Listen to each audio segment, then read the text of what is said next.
You're talking to the Rolex wearing, diamond ring wearing, kiss stealing, woo, wheeling dealing, limousine riding, jet flying, son of a gun, and I'm having a hard time holding these alligators down. Woo! You are watching the leaders in full immersion gaming, and this is the pregame show only on the NBL Network.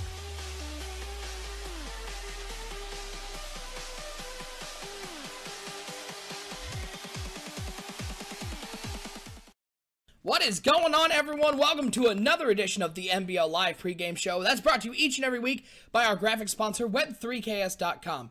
They do a ton of graphics for us here on NBL Live, including our overlays, some of the graphics you've seen on our pregame show, and of course, across the NBL network. We love working with Web3ks.com. So if you or anyone you know needs graphics done for an affordable price, head over to Web3ks.com. They are the leaders in affordable graphic design. Thanks for hanging out with us, folks. I'm always you. I'm hanging out with my man, the Commish Bomber, taking you up to this Week 3 matchup between the New England Patriots and the Jacksonville Jaguars. Bomber, it's no secret these two guys, they love talking a lot of trash in the group me, in the chat for our league. These are two guys. There's some history between them, and I think it's going to be a heated battle tonight on NBL Live. Yeah, I think it's going to be a great matchup. We touched on this last night, so a little back-to-back performance for us. We're bringing the dynamic duo back on the NBL network, but yes, I think this is going to be a great game because these teams are, maybe they're not evenly matched up per se, but it's a great matchup for both teams. So each team can attack their strengths, and we'll see how it plays out. The winner of that is pretty much going to determine this game. We know the Jacksonville Jaguars want to air it out with Daniel Shirley. The Patriots, they don't want to do it. Jimmy Garoppolo has played horrible in the 2 games that they've won, so they're kind of, you know, interested in ground and pound. LaMarcus Riles, that's their guy at the running back position. So this is going to be a great game, and I'm really excited for it. That should be a lot of fun. Before we get to talking about the players to watch for today's game, let's take a look at some news and notes from around the network. And this is something I'm very excited to talk about, Bomber. We're going to be getting this going next Wednesday, and it's going to be every Wednesday night, the Grid Weekly broadcast. Everybody knows about our developmental league, the Grid, and we're getting an opportunity for you guys to see some of the bright stars coming up to the NBL, as well as some of the young broadcasters who may be interested in the NBL network. That's going to be on Wednesday nights over on the Grid's Twitch channel, I believe is where we're going to do it. It's all the information is going to be posted on our Twitter. But, Bomber, this is very exciting because we're going to get some new faces on the network doing some work with the Grid, and also we're going to get to broadcast each week one game from the developmental league, and I know those guys down there are very excited to see themselves up on the big screen. Very excited. And do we have the URL? What is the Twitch channel's name? Do we know it? I believe right it's twitch.tv/thegrid.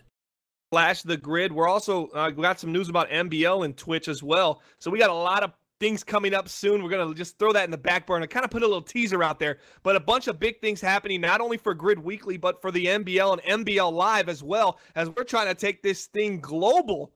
Wow, we're starting to sound like Impact Wrestling right now. Oh, boy. But this is not good. We're going to be on Spike TV soon. That's what's happening. That's what's going to happen. Again, that's going to be every week, every real-life week. We're not going by in-game weeks. It's going to be every Wednesday night over on the Grid channel. I believe it is twitch.tv/thegrid. But we'll post that link in the information on our Twitter at Bomber League, so you guys can find out about that. But that should be really fun. I know the guys down in Grid are excited to see that, and we're going to get to hear some new voices. Let me interject. So some great things about Grid Weekly is you're not going to get to see the same, you're not going to have the star power that you have here per se with OSU and Bomber. You're going to get a lot of guys that are not just, maybe they're not in the Grid right now. They might be in NBL, but they're working their way up to be part of this NBL network. So you're kind of getting kind of like a developmental production. You know, this is kind of our NXT, if you will, for our NBL Live. They're going to be working out of there, but it also gives Grid an opportunity to have their guys on the big show and kind of grow that brand. And that's what we're trying to do, is grow our development league brand and make it into something beautiful that people want to be a part of, because honestly, spots don't open up in NBL very often, and that's a place where we want to make it a home where you say, hey, man, I'm not in the NBL, but I'm part of the NBL community, and that's what you get in the Grid. You can apply to be in this community, 365.maddenbomberleague.com, and the 365s, because we go August to August, and we don't stop.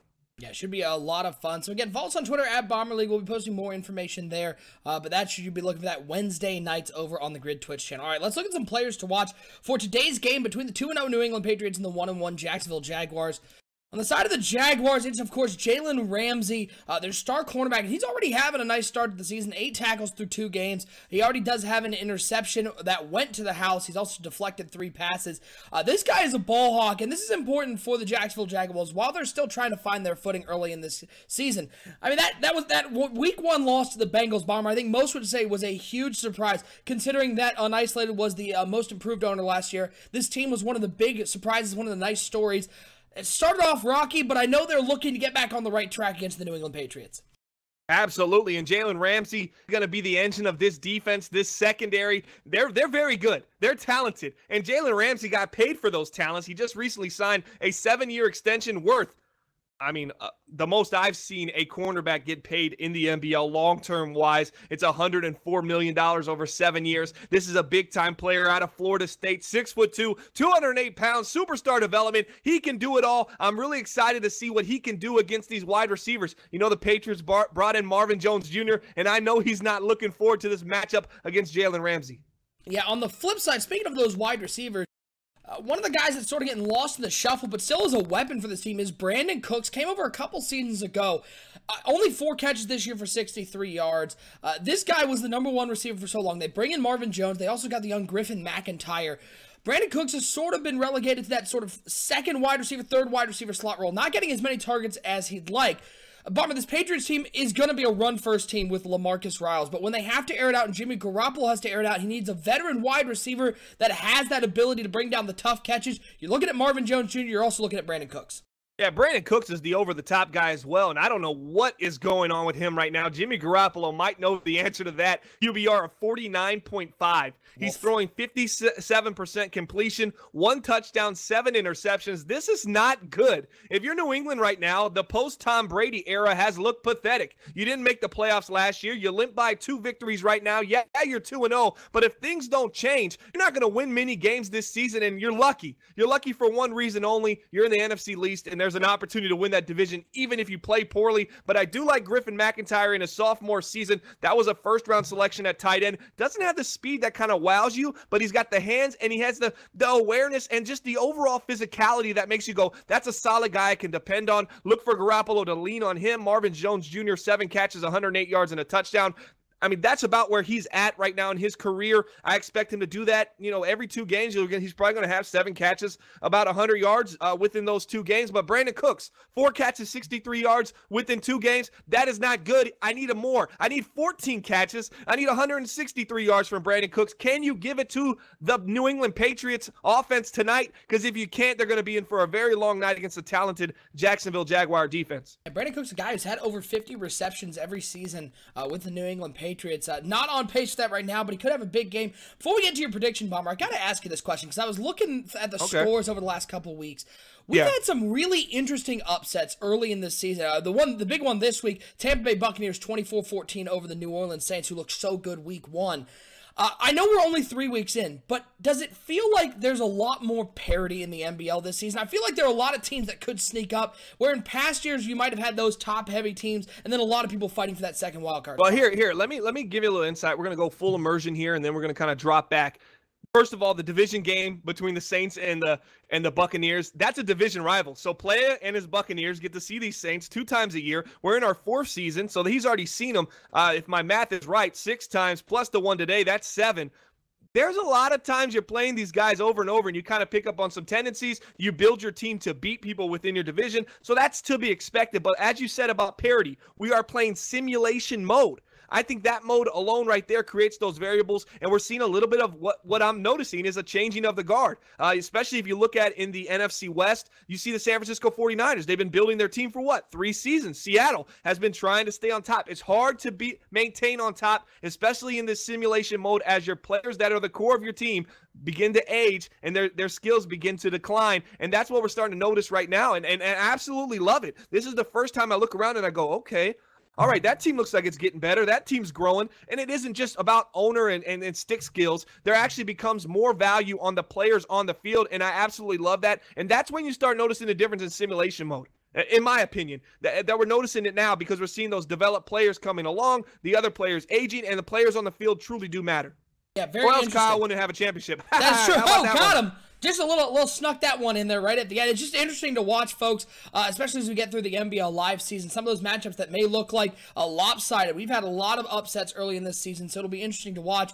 Let's see the game at hand. Get your predictions into the chat. Already seen a couple in there. Bananas predicting a big win for the Patriots, 34-13. Bomber, who do you like in this game?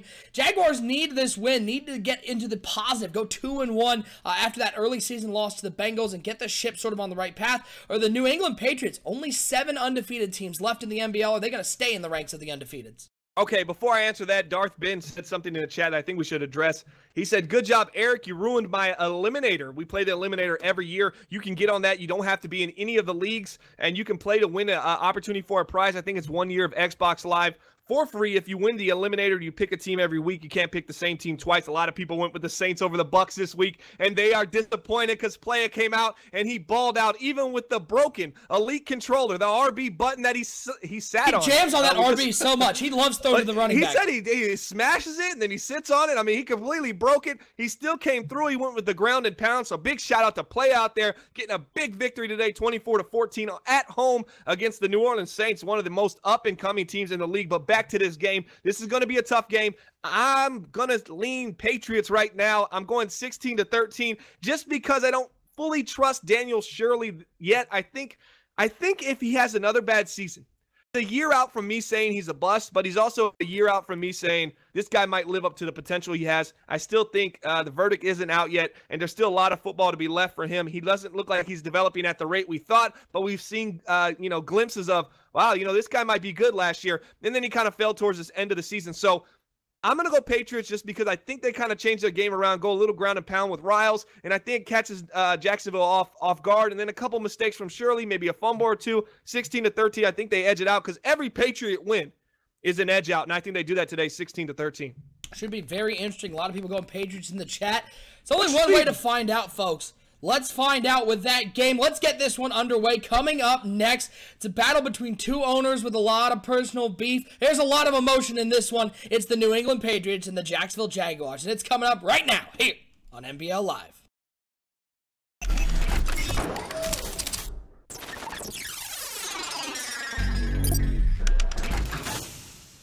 My name is Rex Dixon. Jake Stein. Clint from EA Sports. You're watching NBL. You're watching the NBL Network. And you're watching the MBLN Network. Empty backfield for Atkins. He's going to be dropping back to pass here on 4th down. He's looking deep over the middle. He has a man. It's Brandon Cooks who catches it, makes a man miss.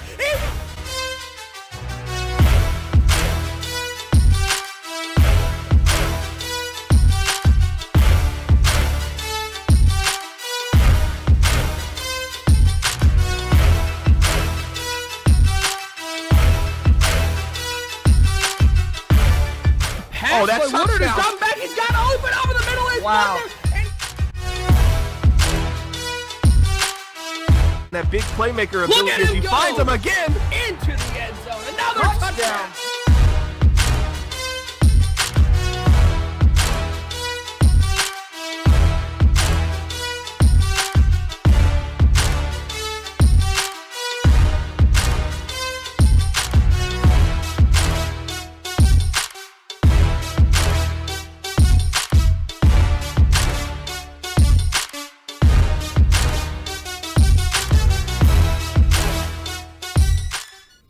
And NBL Live getting underway, folks. We got week 3 action here on NBL Live, broadcast number 167.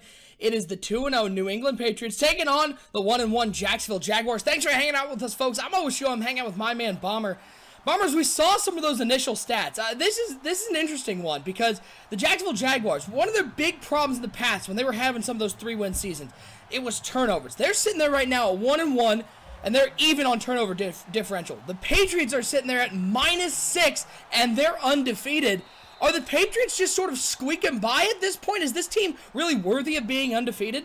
No, I mean, they played the Rams, and I believe they played the Dolphins, and those are two teams that turn the ball over a lot as well. And, man, they came back in the second half and took the leads late in the fourth in one game. I believe in the middle of the fourth the other game. So this is not a team that really has had any dominating performances. Jacksonville could easily win this game right now. Yeah, 1st and 10 for the Jaguars. Get the ball first. Daniel Shirley at the helm still. And on 1st and 10, he drops back pass, throws it over to the right side, and that's what they don't like from Daniel Shirley, because if he sets his feet, that's actually not a bad read, but he ends up falling off his back foot and ends up almost throwing an interception on the first pass of the game. That's a bad read. That's a bad pass. If somebody's open, but you're fading to the left and you're off your back foot, it's not open to you anymore. You're on the other side of the field. The ball hung in the air. This is a young guy trying to make all the throws right now. He just needs to relax. There's the guy. That's what they need him to do early in this game, is he finds Lee underneath for 8 yards. Real simple read. Love that play call. The drag route. The two linebackers in that shallow coverage get pulled back by the streak routes going downfield. Yep. Lee wide open. That's an easy pass underneath.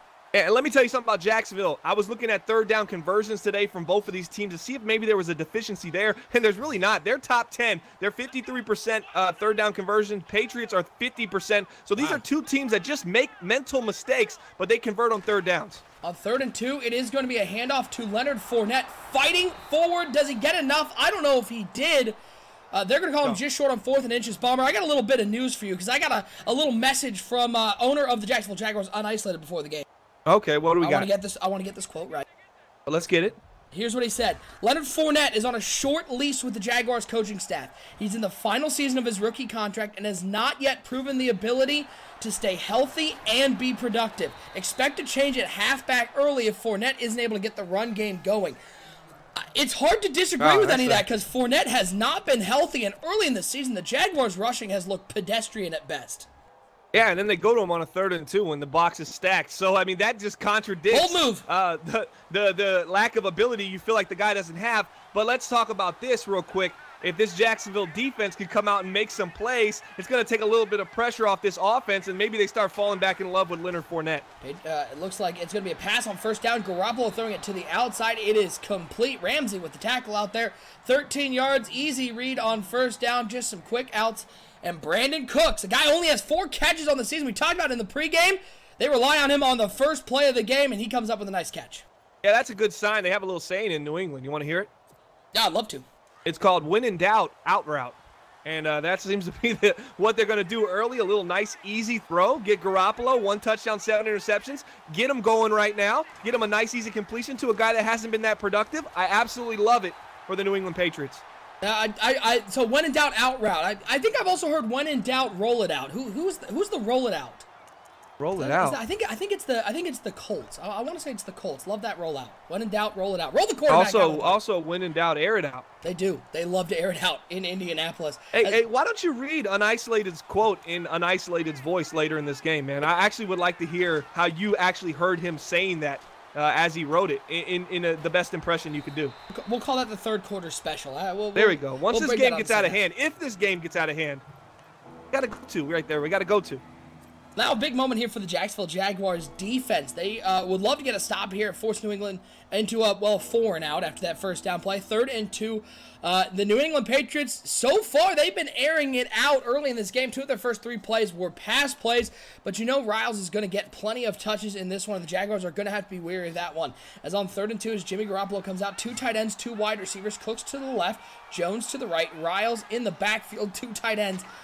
As on 3rd and 2, it is a handoff to Riles right up the middle. Looks like the defense made a big stand. Riles couldn't find anything up the middle, and Jacksonville's going to get off the field, and that's got to be a big confidence boost. This Jaguars team, as you can see on the right side of the overlay, one of the worst rushing defenses in the league. They get a big stop on Riles on that play and are able to get the ball back. Big shout out to SV Plays in the chat. What's going on, man? Thanks for joining the stream. Make sure you hit that subscribe button and that like button. Also, I want to point out, I brought in 2, nice little spin move there. I brought up 2 stats about 3rd down percentage being 53 and 50. Both 3rd down attempts from both of these teams to start this game. No 0 for 1. Yeah. So what a stat, Bomber. Way to bring that into the chat and provide some kind of hope. And easy 3rd downs, 3rd and 2s with teams that are completing 3rd downs at a 50% clip. You'd expect them to be able to keep their drives alive, but they don't, and they're punting the ball. Jacksonville got the ball now. Yeah, that's that depth of knowledge we bring on the NBL Network. As Leonard Fournette gets the carry on 1st down. A nice run there by Fournette as he gets up to the 24-yard line. Here's all I'm saying. I know Fournette has had trouble staying healthy. No doubt that's a concern. But if for some reason the Jacksonville Jaguars do decide to move on for him, I still think Fournette's going to get a big old contract forever. Who wants to sign him? Absolutely. You got a big power back, and that seems to be the direction the league's going. When you got backs that can essentially take those hits and get those broken tackles and always falling forward, he could definitely find a home very quickly if Jacksonville decides, you know what, this isn't the guy for us. 2nd and 1. It's going to be Shirley airing out, looking out to the outside, and a throw to Eric Ebron, who can't come down with the catch. I think that was actually a nice throw by Shirley. I don't know why Ebron decided to go and high point that ball. Let that one fall in your lap, big fella. He's a sure-handed tight end, and he made that one more tough than it had to be. Oh, the only thing sure about his hands is they're surely not good. Eric Ebron drops it again. Could have possession caught that in the air. Decided to let it go and aggressively catch it. Wide open, and he hits him on the little swing route to Fournette, who does the splits, little ballerina. Look, here's all I'm saying, Fournette. You've had injury problems. We don't need a pulled groin right now. That was absolutely. Everyone in Jacksonville held their breath. Read. Yeah, that was the right read there for Daniel Shirley. So you'd like to see that. A couple suspect throws early on, but 2 really nice reads. That little corner route, he floated to Ebron, and then out the backfield to Leonard Fournette. Shirley rolling out of the pocket, looks upfield and finds Robinson at the 46-yard line. Another nice pass there by Shirley. Just a quick step to the outside, waited for Robinson to come all the way across the field on that dig route, and a nice completion. Another first down for Jacksonville, who's on the other side of the 50. Yeah, and Shirley, we saw him, University of Wisconsin, first overall pick. NBL season 26, this guy can get it done. He can do it, and that's what they like about him, to move, get on the run, and be able to throw the ball down the field. Yeah, Bummer, you know, today we had a quick phone conversation. We were talking about our graphics guy, Kyle, and what a great job he does. DJ Davis Productions in the chat pointing out, did you guys notice the Patriots are 17th in running? Let's see. Oh, this is his first real mistake. 17th. 17th. Oh, okay. So the previous game, someone was 2nd in running. That's a clue there. Or 22nd. That would be the Los Angeles Chargers. 32nd. Yeah. That was the Chargers. They were good. Okay. Melvin Gordon. Okay, there we go. Figured it out. Detective Big mistake work done. right Thanks, there by DJ. Kyle. Yeah.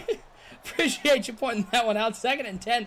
3 wide receivers out there for Daniel Shirley. Blitz coming up the middle. It's picked up really nicely. And Allen Robinson, quick out route. It's a first down, 16 yards. But what a job up the middle. The New England Patriots brought some heat and a little chip block up the middle and was able to give enough time for Daniel Shirley to make the right read.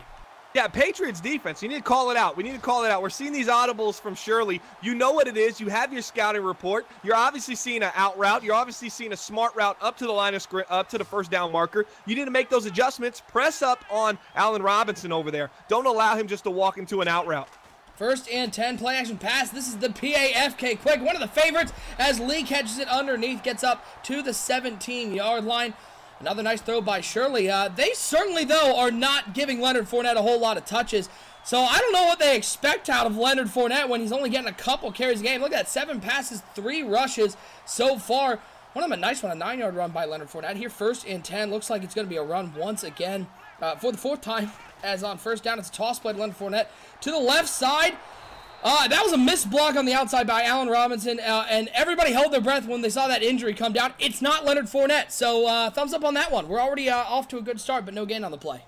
Well, let's talk a little bit about Daniel Shirley. I'm pretty impressed so far. I've seen him make about 3 or 4 passes, and the one he made on the run, you just saw his athleticism. This guy is a guy that can get out of the pocket and go, and that could be a threat later in this game. If he gets a little bit of time in the pocket and nobody's open, watch him use his wheels and get down the field. He apparently doesn't like Allen Robinson that much, as he tried to high pass that one with the safety underneath him. And Allen Robinson had a quick meeting with gravity there, as it's an incomplete pass. Going to bring up a 3rd and 10. Robinson shaking that one off. That was a big hit in the end zone. Yeah, you don't really like to throw slot posts against cover 3 if you got a safety sitting right in the middle, as he made a play right there on the high pass to Allen Robinson. Let's see what Shirley does on this 3rd and 10. Let's see how much this offensive coordinator trusts him, or if they just decide to play it safe and go underneath. Well, they are going with a screen pass, and that one is on Anderson because he had 4 blockers out there, decided not to follow any of them and go to the outside. He gets taken down. Only a 4-yard gain on the play. Jacksonville's going to have to settle for a field goal from the 13-yard line. This is a 30-yard attempt. As the ball is down, the kick is up. It is good. First points of the game to the home team. The Jaguars go up 3-0 in this one. A nice drive by Jacksonville, especially Daniel Shirley. But whoa, are you okay? No, I'm good. Okay, I got a little something, a little tickle in the old. This is what happens when we do back-to-back broadcasts. See what happens. Oh, wow. Okay. When we do you're back-to-back right. broadcasts and walk it off. And there was a lot of screaming in yesterday's game. If you missed that one, check it out afterwards. There was a lot of yelling there. But that was a nice drive. Daniel Shirley showed a lot. It just seemed like they got away from their game plan once they got inside the red zone. They ended up running it more than they should have. So far, Shirley has looked really confident out there. Yeah, absolutely. I've liked the way Shirley looked. A couple kind of questionable deep shot down throws. the right side, and Boye just picks that one off. They went for the two-route streak, and he's going to try to take this one back. He's up to the 45-yard line. One-on-one coverage on the outside, and I assume Sonny Weaver, big fan of the show, always watches these broadcasts, is watching that one-on-one play and going, why weren't my guys doing that yesterday? Well, yeah, absolutely. He had 2 or 3 or 4 jump balls he attempted to throw, and they got picked off. But you're going against an elite secondary here in Jacksonville. He got caught on, excuse me. So that interception right there, that shows you the problem with New England. 1 touchdown, 8 interceptions. They're in desperate need to get something going with this offense. And now instead of working the ball down the field and responding to the 3 points that Jacksonville put on the board, they're going to come over here and they're just going to try to, jam the ball deep down the field. And that's not what you really want to do. What you want to do right now is kind of set a pace, get some rhythm, get Garoppolo going. He came into this game with a 49 QBR, and one of the first plays you do is say, 50-50 jump ball, let's see what we can do against Boye or Ramsey. I don't like that matchup. I don't like it against Marvin Jones Jr. at 30 years old. That is not something I'm going to be looking to exploit if I'm the New England Patriots offense. Yeah, again, one-on-one on the outside, I get the temptation, but here's the problem. Boye had position the entire time, so you would have had to make a perfect throw somewhere to the inside. He tried to go over the top. Boye, easiest pick. He's going to have downfield. It's on 2nd and 7. It's a pass to Allen Robinson. Quick slant route. Give him 10 yards on the play. Really easy pass there for Daniel Shirley. You can see a concerted effort from the play calling to get Shirley into a rhythm, so later in the game, they maybe can open up the playbook. Yeah, how great has Daniel Shirley looked today? This is why he was selected 1 overall. This is why in building the franchise, Jacksonville Jaguars, they had a title called the Savior Daniel Shirley. They call him the Savior because this guy's only 24 years old. He's a 92 overall, superstar development, and he can pretty much do it all. It's Sanders, juke, move, get to the end zone, touchdown Jaguars! Emmanuel Sanders, picked up by this team in the offseason as sort of a change of pace wide receiver, a veteran who can play in the slot. He houses that one from 37 out. What a beautiful play from Shirley to Sanders. Yeah, and who said Emmanuel Sanders is too old? This is a guy in NBL season 26. He had 759 yards.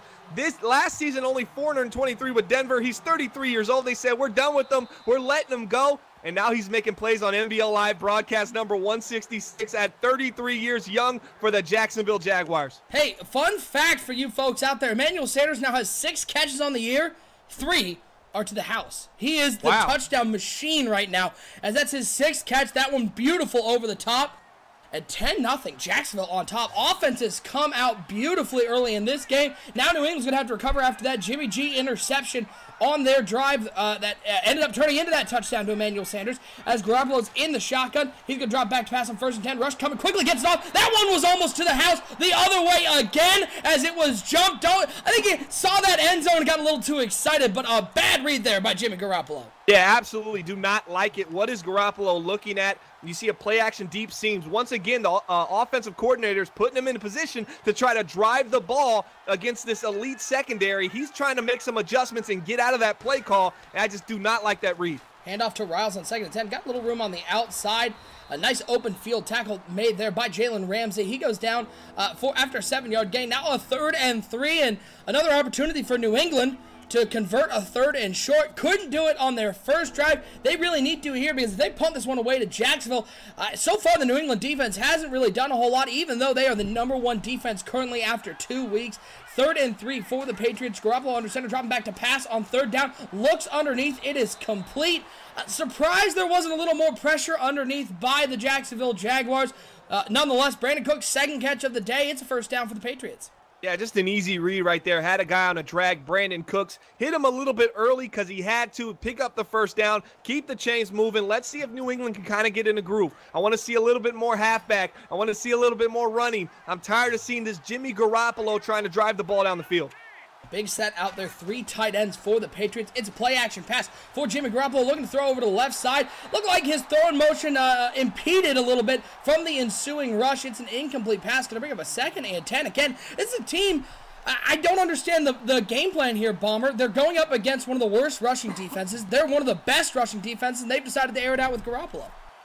Yeah, it really is head-scratching at this point. You come out 3 tight ends, Garoppolo struggling. He's already made a couple bad reads. And then you put Griffin McIntyre out there, not the fastest of fleet. Put him on a quick out, and he just kind of overshoots him. A nice little overthrow there by Garoppolo.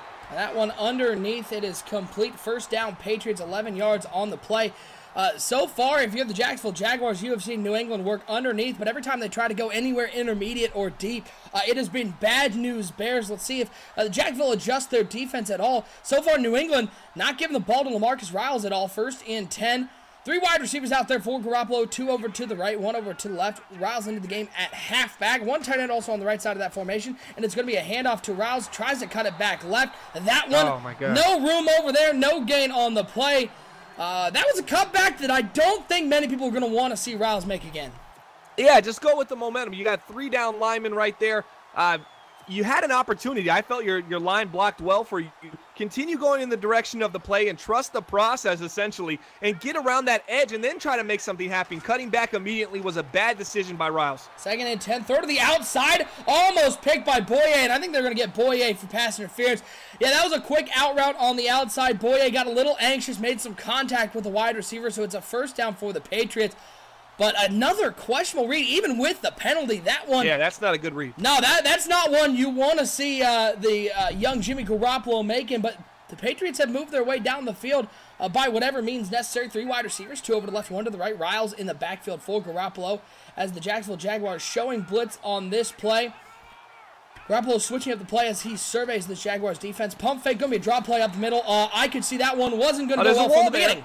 Yeah, there was a big old hole, and that was a large man, Barber, coming right up the middle and greeting Riles with a loss of 2 yards. Yeah, a little too cute there for the New England Patriots. Kind of questionable offensive play calling here from the Patriots. The Jacksonville Jaguars have mixed in nice runs underneath, intermediate, deep throws. They're kind of doing it all. All you're seeing from New England is underneath and then some deep stuff and a couple outs to mix it, sprinkle in on top, but nothing really impressive so far from New England. And another pass underneath. This one complete to the 32-yard line. Garoppolo 5 of 8, 44 yards, and that pick. Now 3rd and 4 for the New England Patriots. You'd think it'd be LaMarcus Riles time, Bomber, but so far the Patriots, I think they forget that he's on the field on 3rd down. Yeah, expect another pass. Maybe a hard, flat coverage here from Jacksonville can kind of get New England out of this underneath stuff and try to make them drive the ball down the field. I think that's your best bet right now if you're Jacksonville. Now 3rd and 4, shotgun formation for Garoppolo. He's got 3 wide receivers, 2 over to the right, 1 over to the left, 1 tight end on the right side of that formation. As it doesn't look like that as Riles into the game at halfback to the left of Garoppolo. Now Garoppolo change up the play left and right. He's going to drop back to pass on 3rd and 4. Looks over the middle of the field. Deep throw. Popped up. Incomplete. Lucky that wasn't intercepted. Another questionable read by Jimmy Garoppolo. That throw over the middle. It was bracket coverage. And at the end of the day, he's lucky that's not going the other way as the Patriots set up for a long field goal 49 yards away from the left hash. The kick is up, and it is no good. Wide right. Wow. No points on that drive. Bomber, what is going on in New England? This was a team that not 2 seasons ago was challenging for the division. They got division titles, and then all of a sudden, Tom Brady retires, and they fall off the face of the earth.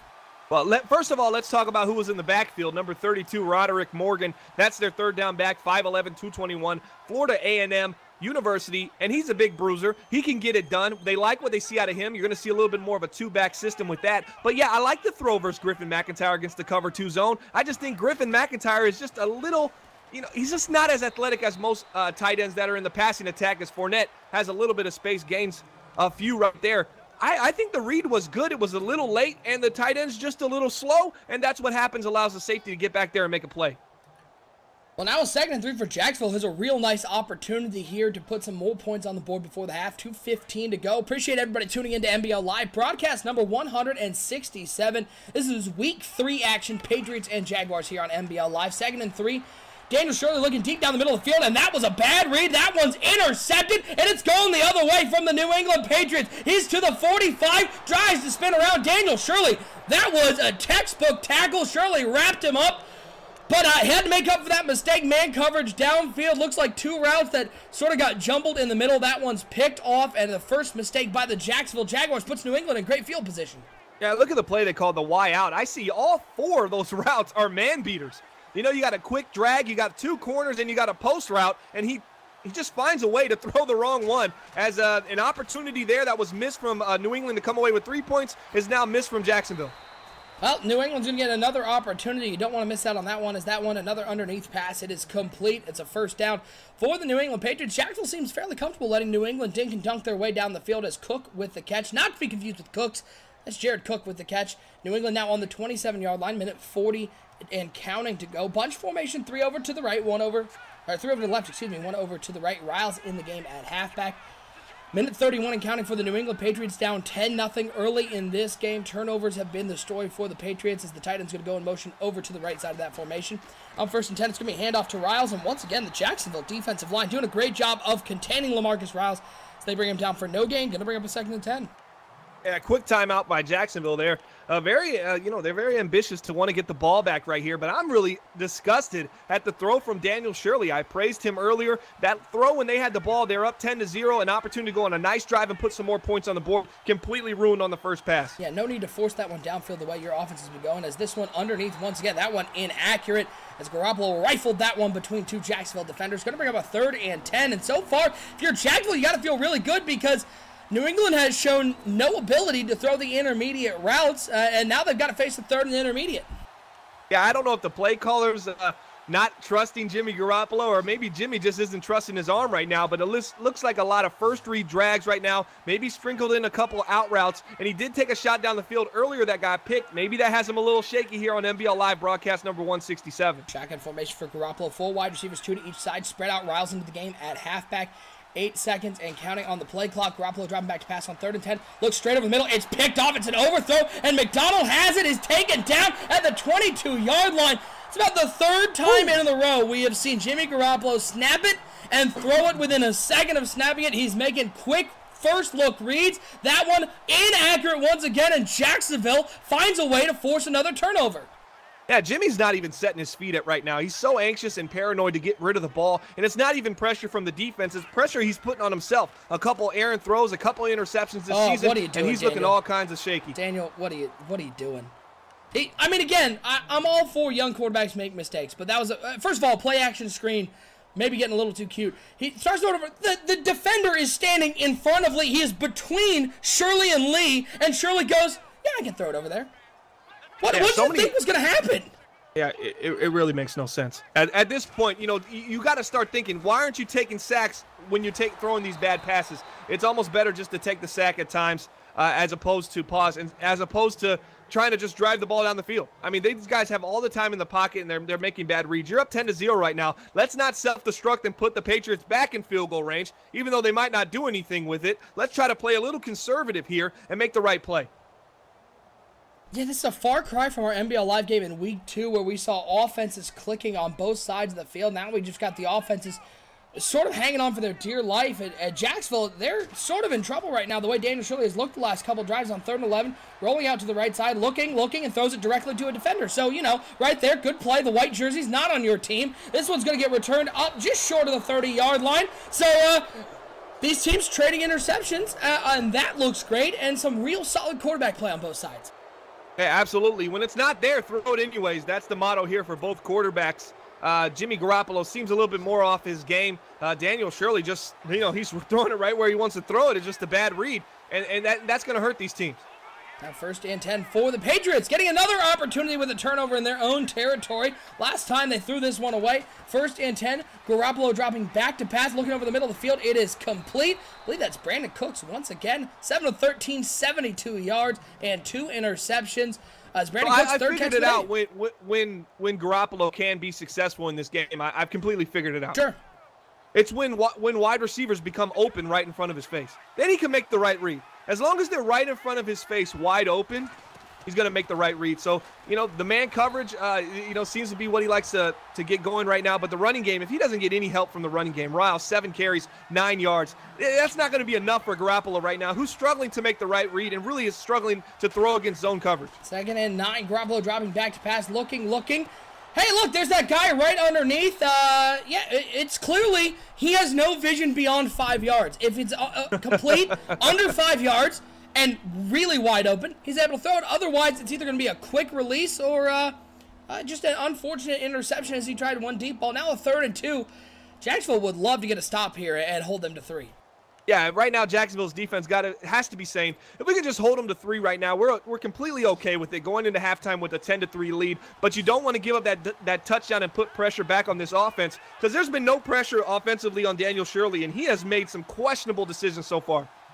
3rd and 2, man coming in motion. Looks like they're setting up the bubble screen to the outside. It is blocked perfectly, and it's going to be a touchdown, New England, as that one, another one of those little underneath plays for Jimmy Garoppolo. An easy throw to Marvin Jones in motion. And this one is now a closer game. 10-6 your score here on NBL Live. Broadcast number 167. We appreciate all of you tuning in as it's 10-6 right now. New England looking to cut this to a 10-7 lead as the ball is down. The kick is up. This one's through the uprights. It's a 3-point ball game.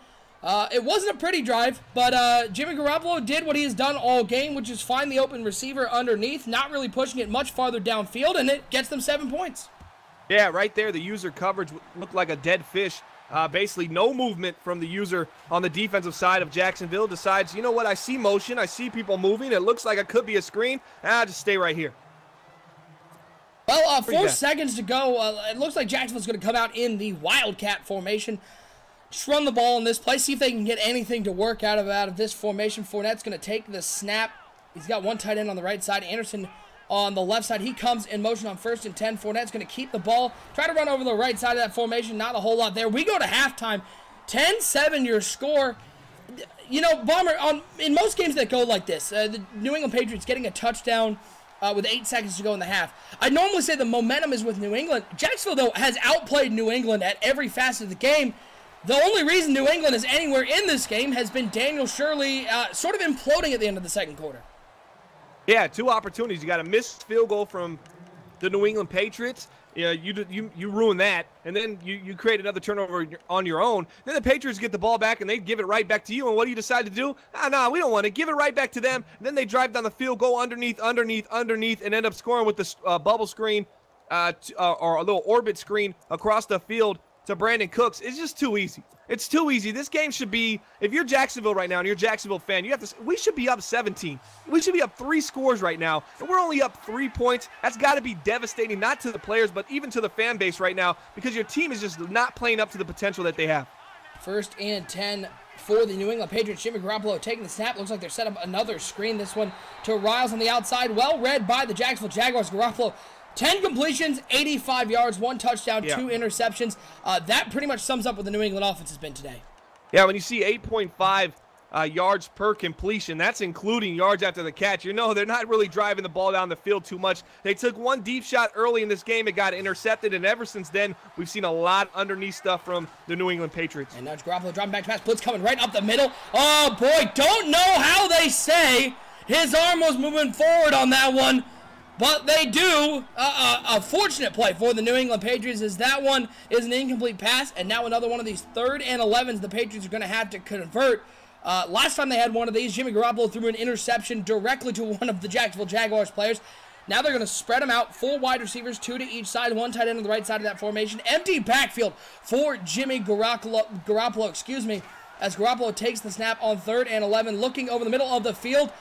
And it looked like one of the Jacksonville players felt sorry for what New England has been doing so far, moved out of the way so that pass could be completed as Garoppolo finds a way to get a 1st down up at the 44-yard line. Yeah, a little seam pass right there. Wasn't really open, but he was able to get it over the linebacker that was sitting right on the path of the ball. I don't know how Jimmy did it. I don't know if he paid him off, but definitely not a great reaction from the user linebacker on the Jacksonville Jaguars. Let's see if this can spark some kind of momentum here for the New England Patriots.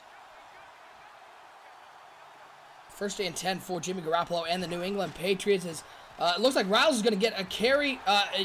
Somehow faked out the first defender, but can't get past second. 8 carries, 9 yards. This is a team driven by their running game, Bomber, and the Jacksonville Jaguars, credit to them. They have completely stifled this rushing attack, and so far, 8 carries, 9 yards. That's not the average you're hoping for if you're a New England Patriots fan. No, it's not. If you're a New England Patriots fan, you were hoping he'd have 80 to 100 yards right now, and you'd be cruising with a double-digit lead, and it's just not happening. The offense has looked stagnant as they did the first 2 games, but hey, they're 2-0, and they know how to win these type of games. Let's see if they can continue that trend. Well, that one, another deep pass, and, Garoppolo's decision-making, and no wonder they've been working underneath, because every time Garoppolo has tried to throw it downfield, that one was double coverage. The safety over the top, the linebacker underneath, and he's lucky that one wasn't intercepted. Just took a big hit downfield. Now another 3rd and 10 for the Patriots.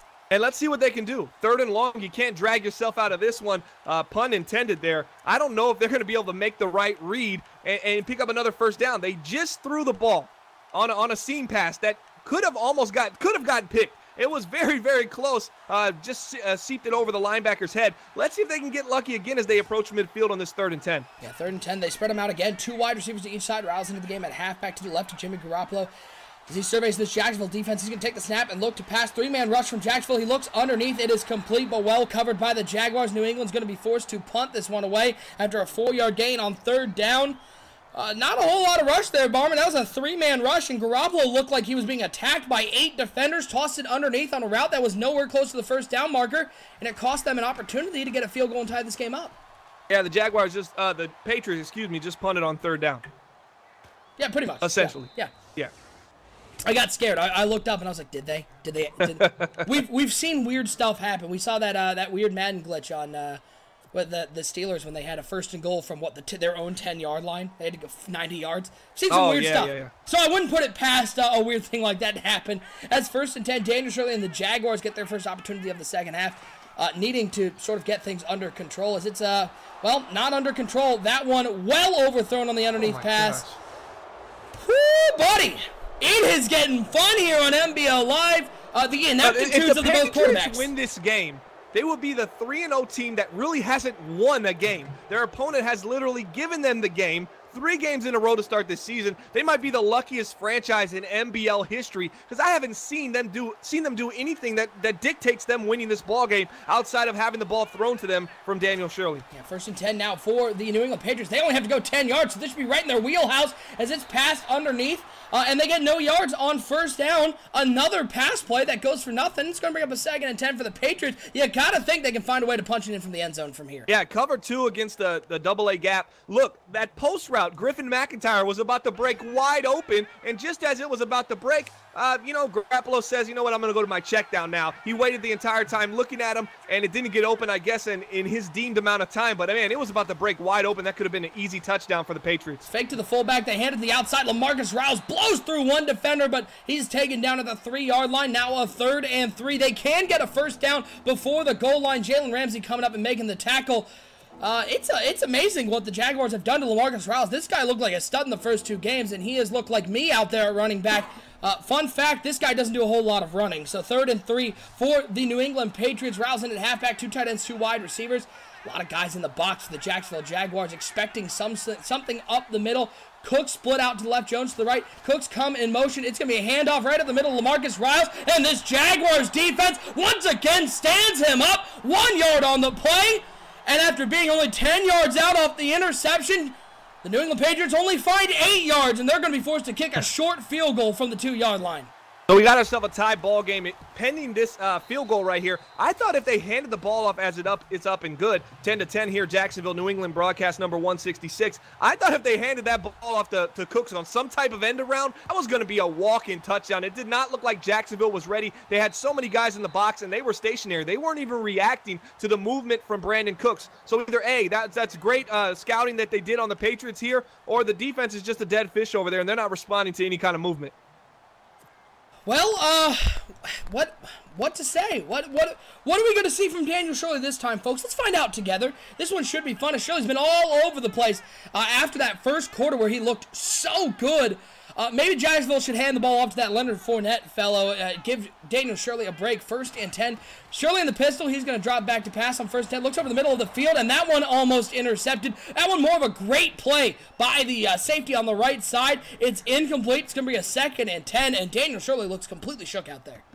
Yeah, I mean, they just watched their lead, their 10-point lead completely just dissipate over the last quarter and a half. Their offense just gave it away. Their offense has pretty much given up the points that New England has. We have to see something a little bit more from this Jacksonville Jaguars offense. Well, they set up a pass that Shirley can complete. It's a screen to Fournette. He's got a lot of room on the right side. Makes a man miss. He's going to get up to the 42-yard line. And what a nice play there by the Jaguars bomber to settle Daniel Shirley down. He looks out there like a gunslinger. Give him something underneath. Take something from the Patriots playbook, and Fournette's able to get a big gain on the play.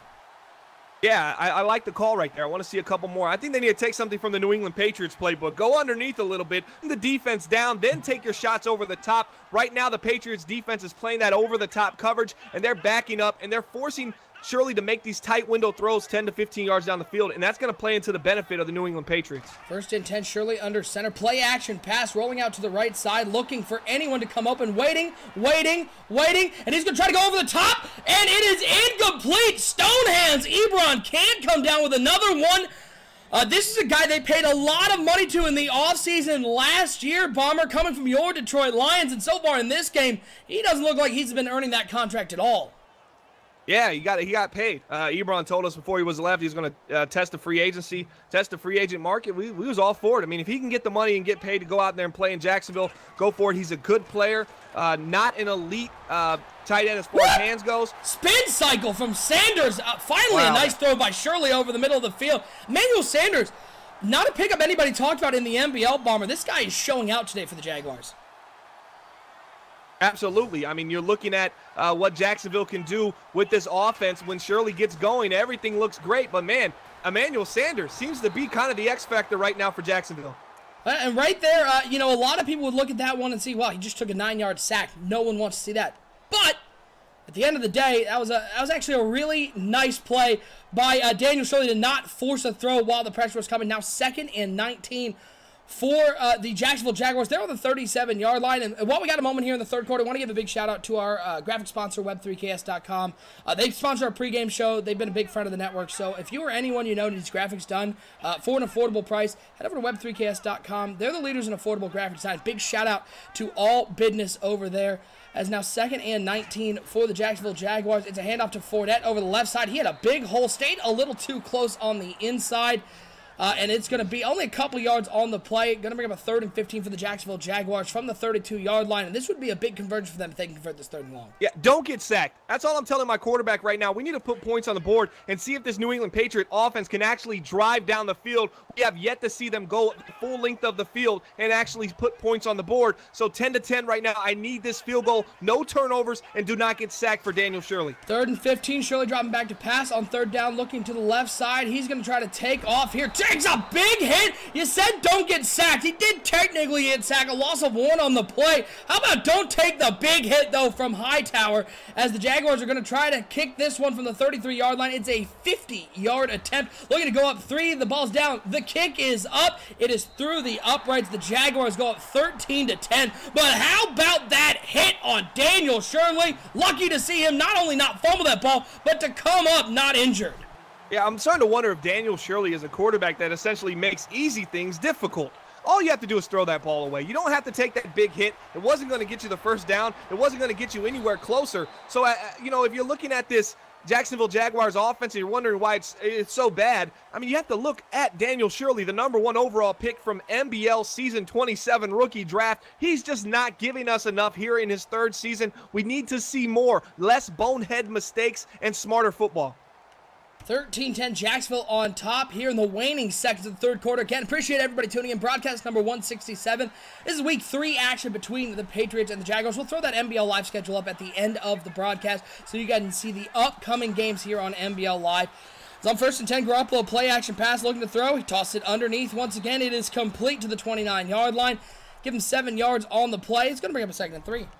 Yeah, I'd like to see some hard flat coverage at this point. I think they're pretty much looking down the field, looking down the middle of the field, and then they're going underneath. If you can get a hard flat coverage, you might have an opportunity to get a pick here for your defense, and you have a lot of field behind you. So giving up a big play because you get a little over-aggressive in zone coverage is okay at this point in the field. As far as field position battles go right now, Patriots still have a long way to go. Well, it's a handoff to Riles on 2nd and 3, and Riles has shown no ability to get the short yards. Is on 2nd and 3. The Jaguars once again in the backfield bring down Riles for only a 1-yard gain. Now a 3rd and 2.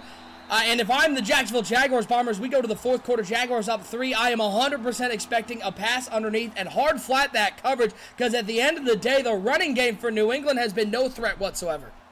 Yeah, it's been bad. It's been non-existent. I thought Riles would come out here and have 100+ a triple-digit yard game. We have not seen it yet, but hey, there's still a lot of football left, and he might break out that big play. Well, they tried to hand it to Riles, and once again, Riles is brought down for a no gain. 4th and 2, and New England's going to be forced to punt this one away. Miles Jack coming all the way across the formation and filling the hole so that there was nothing for LaMarcus Riles to do as they have tried to give him the ball, and so far the Jaguars defense has been up to the task as this punt is away. It's going to be taken just shy of the 25-yard line.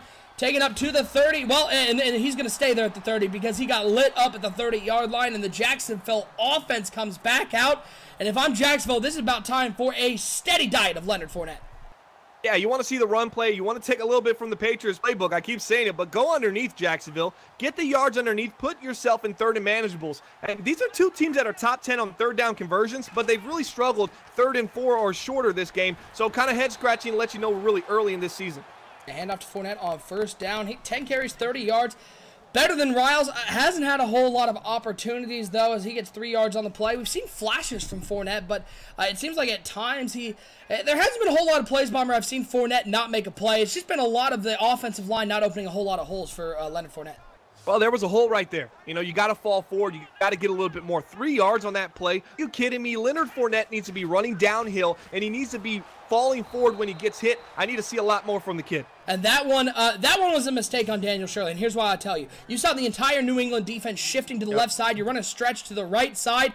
Wait till they finish adjusting, because that right side then is wide open. Instead, he calls it a little too early, and Leonard Fournette hung out to dry. Now 3rd and 10 for the Jacksonville Jaguars as the offenses. This looked like it was going to be possibly some sort of shootout in the 1st quarter. We saw Daniel Shirley look really on target. Some nice passing by Jimmy Garoppolo, and ever since then, it appears they got Space Jammed in the locker room, and somebody else has their talent. Shout out to Muggsy Bogues from Space Jam, by the way. gotta love seeing, yeah, Sean Bradley. Gotta love having both of them in the same movie as Emmanuel Sanders once again up the middle of the field. Wow. And that's what's frustrating about Daniel Shirley, Bomber. We saw 3 really bad throws from him. That one, a perfect one right down the middle to Emmanuel Sanders. You know, I didn't like that play call, but when they went out there and looked at the play art, I said, well, I like it against that defense. All right, so keep it. And I was hoping they'd find the slot post. Nice throw, nice read there by Shirley. They're approaching that field goal range. This will put more and more pressure on the New England Patriots offense. And there's Leonard Fournette. He got a hole. Got a little excited with the truck stick there, but he's able to get a 1st down to the 30-yard line. Nice run there by Fournette. 13-10 Jacksonville on top. And it is imperative for the New England defense, who has played relatively well in this game, to get a stop and force them a field goal, because a touchdown in this game, I'm not sure New England has the firepower to get down and score 10 points with the last 4 minutes. I don't think so either. I'm with you on that. You get 3 points, you're up 6. They got to score a touchdown to beat you. You have one of the better secondaries in the NBL. You got to feel comfortable. You're at the 30 right now. Now let's not mess this up and get sacked and get out of field position or have a turnover. 1st and 10. It's a handoff to Fournette, who tries to cut up the middle. Nice tackle made there. Again, those are the runs. I just don't know who to blame on that. Yeah. Is that Fournette not having the explosiveness? Is that the offensive lineman just not holding his block long enough? I mean, half a second longer, Fournette's gone. I think Fournette needs to do a little bit better of taking an angle away from that guy. I mean, that guy's came off his block 3 or 4 times and stopped you from gaining an extra 4 or 5 yards on a run. Stay away from him. Lean the other way. Keep your distance from that right end, because he's killing you from the New England Patriots. 2nd and 9. 2 wide receivers to each side, and it looks like it's going to be a counter play for Leonard Fournette. The blocking on the outside is there's Fournette. Finally shows that meat. He gets the 1st down, takes a hit at the 14-yard line. Finally, Leonard Fournette showing off why Jacksonville drafted him, as he lowers the shoulder and powers through the quarterback. 1st down Jaguars as we're under the 3-minute mark. Yeah, nice play right there. Absolutely love it from Leonard Fournette. He comes down the sideline. Just when you think another 2-yard gain, they're going to get a field goal, he extends the play, keeps the sticks alive, and more importantly, the game clock continues to move. We're at 2:46 now, and the Jaguars are in control of this game. Toss play to Fisher into the game. They manually substituted him in, and he loses 6 yards on the toss play. It looked like they were trying to bring in the speed back to do a little quick toss to the outside, and that one backfired real good. Yeah, not a smart decision right there. I would have stayed with Fournette, kept the ball in his hand, ran downhill with him, and gave him the opportunity to make another big play. Fournette finally has some semblance of a rhythm going. He's looking really good out there, and they decide this is the time to take him out. 2nd and 16 now for the Jacksonville Jaguars. Dana Shirley under center, 3 wide receivers, 2 over the right, 1 over the left. No turnovers. Shirley drops back to pass, looks over the middle of the field. He finds Eric Ebron, who manages to hold on to this ball. Nice throw there by Fournette, stepping up in the pocket, completing it to the 8-yard line, and that's going to take us to the 2-minute warning. And talk about the biggest 3rd and 4 for both these teams. This is a huge one because the last thing you need not only would be a touchdown, but even a first down here, and New England's in major trouble. Yeah, you get a first down here, you're going to have to start burning your timeouts. If I'm Jacksonville here, I run the ball. Make New England burn another timeout. You got an opportunity to pick up the first down, and also still going to be coming away with points, and there's no opportunity to turn the ball over unless Fournette puts it on the ground. Fournette's not in the game. It's Fisher. Goes to the outside. The air truck doesn't work. Breaks 1 tackle, 1 yard on the play.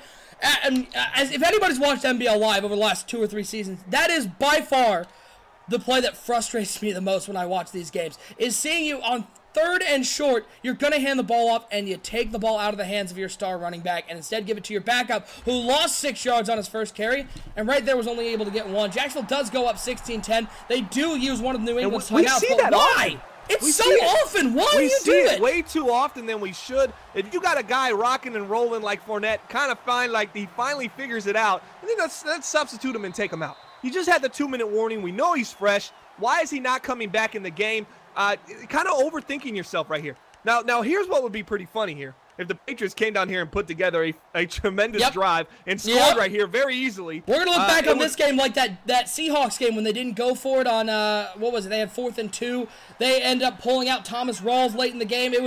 When you see those plays that you go, this one could be the reason. It seems like every once in a while those games come back to bite you, as this one is complete. 7 yards down the field to the 32-yard line. 15 catches, 15 of 23, 119 yards, and 1 touchdown for Jimmy Garoppolo. It's a 7-yard gain on the play. Going to bring up a 2nd and 3. You know, if it took away Jimmy Garoppolo's wide open underneath throws, I wonder what completion percentage he would throw at. 1. Because I haven't seen him make a throw in traffic that has been a good throw, that he's actually put his receiver in a nice position to catch the ball. It really just looks like they're off to a rocky start. New England start NBL season 29, but they might walk away from this game 3-0. Well, throws it to triple coverage. You saw him looking down the field. It's picked by Jalen Ramsey. He wants to house this one for the city of Jacksonville. Touchdown, Jaguars. A little salt in the wound as Jalen Ramsey picks off Jimmy Garoppolo. He finally looked farther than 7 yards downfield, Bomber. And guess what? It was a touchdown for the wrong team. And that's a touchdown. That's going to be the 9th interception for Jimmy Garoppolo on the season. 1 touchdown, 9 interceptions. And I'm gonna go on a limb right now and say this.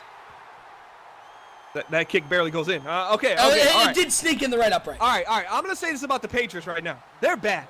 They're really, really, really, really bad. And this might be the AFC East, unless the Jets come out of nowhere and continue to play and actually finish down the stretch. This might be a division that's won with 6 games.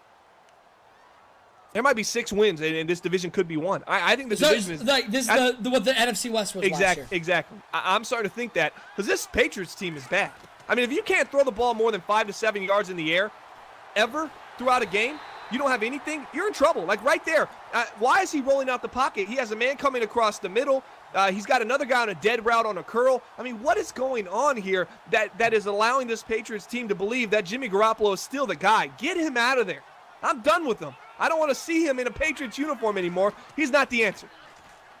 Yes, Garoppolo dropping back to pass. He lobs it over to the left side. It's complete. He's going to be taken down. I find it hard to disagree with you because you look at this division.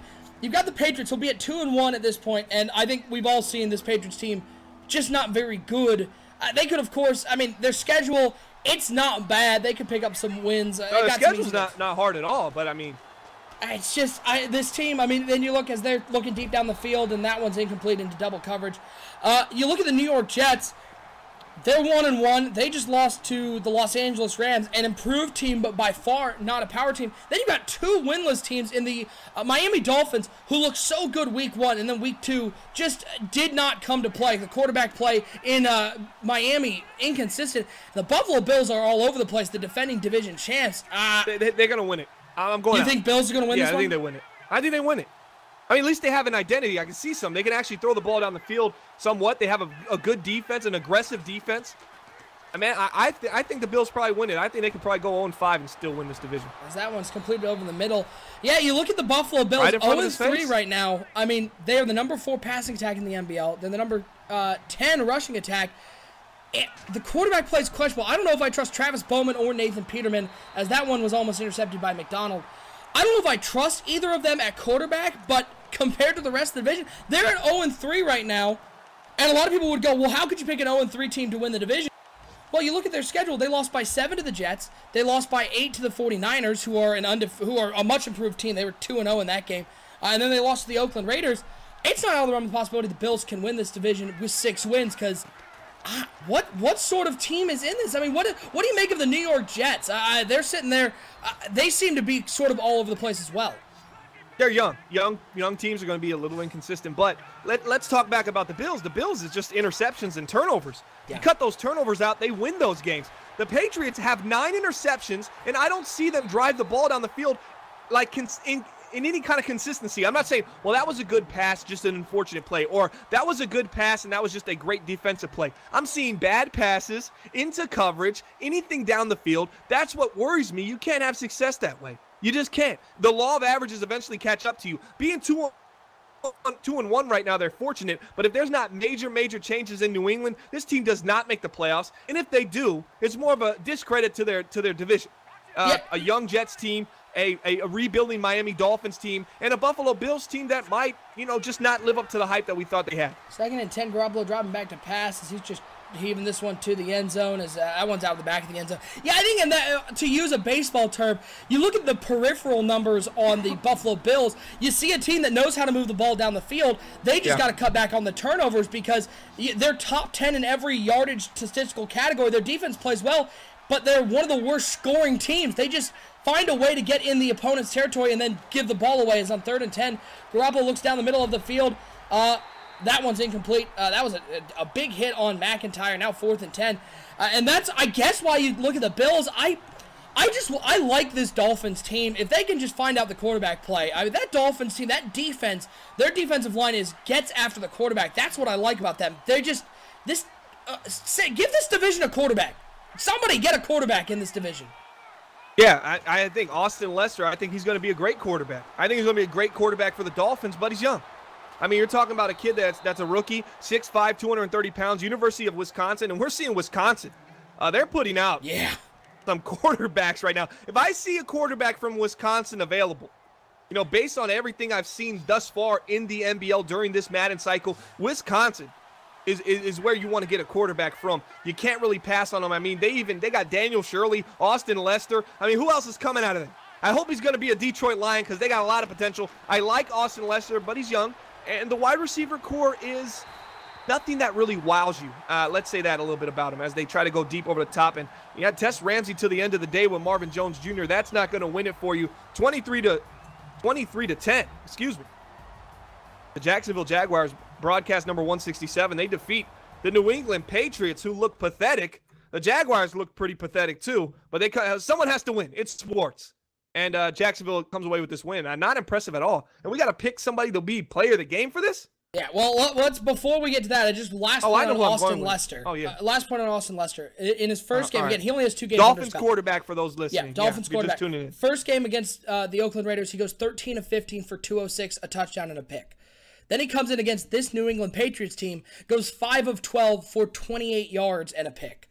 I mean, this guy has the arm, the tools to do it. I mean, you're looking at a guy, 90 short ack, 84 mid, 79 deep, 91 throw power. This is a guy that has the ability to do it, and you just got to find a way to put it together. He's played 3 games. Yeah, he's young. That's why I will say this. I think this Miami Dolphins team will win this division in the next 2 years. That's what I think, because I like this team a lot. Real life. If you're wrong, real life. Yeah, right? Yeah, that's the one. Yep. No, not in real life. Real life, 2 years. So real life, 2 years. So that's 2 more Maddens. Yeah, till 20 by Madden 38, they will absolutely win a division. You always got to give yourself an out with that right there. But player of the game, we got to go with the guy that we're sitting on. If we're watching the live stream from Unisolated right now, the Jacksonville Jaguars owner, and he's sitting on Emmanuel Sanders. Yeah. 3 catches, 96 yards, a touchdown. Yeah, Sanders yards after catch was phenomenal. 9.6 rack average for a 33-year-old, 5'11", 180-pound wide receiver. He's got to be it. Yeah, 3 catches, 96 yards, a touchdown. Yeah, a big shout out, of course. I thought Jalen Ramsey was fantastic all game. He had that pick six that went to the house, and he was real good on the outside. But Emmanuel Sanders, without Emmanuel Sanders, I'm not sure this Jacksonville Jaguars team scores a touchdown in this game, and that was a tough game. Emmanuel Sanders, though, coming in, 3 catches, 96 yards, a touchdown. He'll be your player of the game for broadcast number 167. You can check out the archives of all our player games over on the website 365.maddenbomberleague.com. All the way back to broadcast number 1. Bomber, I don't know if you've done that recently. It's a real fun look back at NBL history. What's that? I wasn't listening. Looking back at the NBL Live player of the games. Oh, absolutely. 365.madden. You probably already said the address, huh? I did, but you can throw it out there okay, again. Why not? Yeah, 365.maddenbomberleague.com, and the 365 is because we go August to August. Guys, that is. I go through that all the time, and I look at games I played on NBL Live, as preferably the ones that I lost, and I go, who got player of the game when I lost? Oh, that guy? That scrub got player of the game on me? And it hypes me up, and then I get going, and I'm ready to roll for the week. Nah, but seriously, there's a lot of history. History on more than just that. You got, we started the player game of the year. You know, the Game of the Year award, another thing you can look at, and OSU does a great job giving you a little rundown of what happened during that game. You can go on there, check the Game of the Years, then come back to our NBL Network channel and say, hey, where's that game at? Let me go to the play-by-play, NBL Live play-by-play archives, the playlist, and say, hey, let me watch that game right now. Check it out and say, man, that really was a great game. And you can watch all of our great games. And at the end of this cycle, I'd like to do a game of the cycle. You know, the NBL Live, that was the best game throughout the whole cycle, because sometimes we miss the Super Bowl and the conference when we give those awards out. And there's been some great games at the conference level. And we got that NBL Live schedule up for you guys, so you guys can check out what's coming up. No game in Week 4, so we'll be off probably through this weekend. We're looking at Week 5, an intriguing matchup. It is the Los Angeles Rams and the Philadelphia Eagles. These are two teams that have sort of been at the bottom of the NBL the last couple of seasons, but we're seeing improvement. I mean, these are two teams, they both have a win early in the season. The Eagles have a nice win. The Rams got a win, of course, over the New York Jets. That's the Jets' one loss. The Rams, much improved from last year. The Eagles playing in that NFC East that is just a whole mess. There's a lot of losses in that division. That'll be interesting to keep a watch on. This is one of those matchups I don't think, Bomber, a lot of people would look at Rams and Eagles and go, well, that's going to be a high-powered matchup, but it's very evenly matched up, and you'll get to see some young players out there, possibly future stars of the NBL.